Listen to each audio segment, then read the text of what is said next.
सर्दी झाली आहे, खोकला लागला आहे, ताप येतोय, जिभेला अजिबात चव नाही, तर हे खमंग मेथकूट नक्कीच घरी बनवून ठेवा.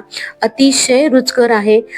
लहान मुलांसाठी, वयस्कर लोकांसाठी अतिशय उत्तम आहे.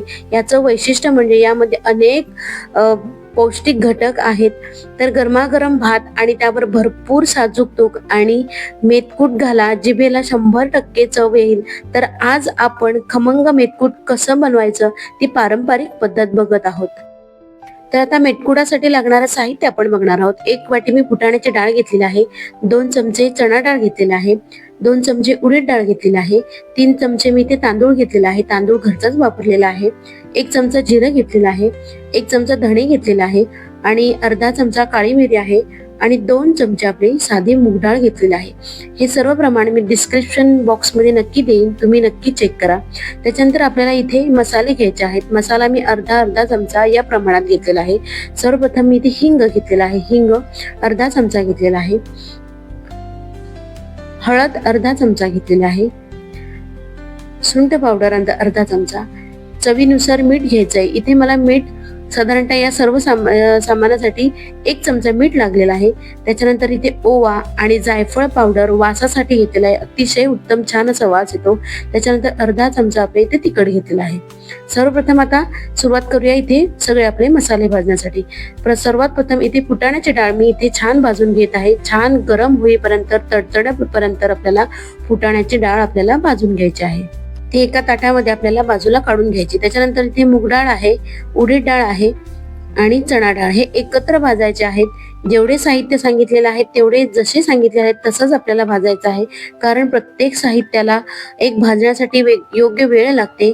तर इथे मी तिन्ही भाजून छान घेतलेलं आहे. त्याच्यानंतर इथे जिरं, धणे आणि काळी मिरी हे मसाले आपल्याला 1 मिनिटभर हे सर्व मसाले आपल्याला परतून घ्यायचे आहे आणि एका ताटामध्ये थंड होण्यासाठी काढून घ्यायचं आहे.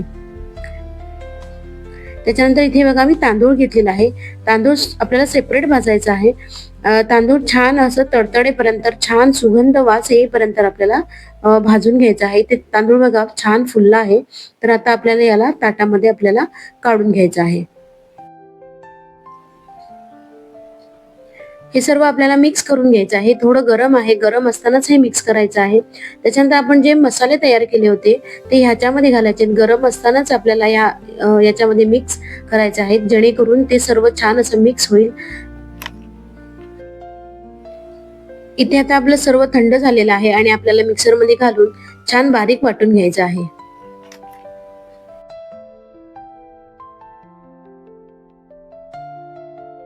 झाकण उघडल्यावर एवढा सुंदर वास आला ना, खूप छान आपलं मेथकूट तयार झालेलं आहे. आणि माझी आजी ताप आल्यावर हे मेथकूट आवर्जून बनवून द्यायची. तर हे मेथकूट खायचं कसं, तर गरमागरम भात घ्यायचा आणि त्याच्यावर आपल्या आवडीनुसार पाहिजे तेवढं मेथकूट टाकायचं, तूप घालायचं आणि हवं तर थोडंसं मीठ घालायचं आणि छान असं मस्त एन्जॉय करायचं. ही रेसिपी तुम्हाला आवडली असेल तर नक्की लाईक करा, कमेंट करा, शेअर करा. भेटूया तर मग अशाच एका छानशा रेसिपीमध्ये. तोपर्यंत बाय बाय.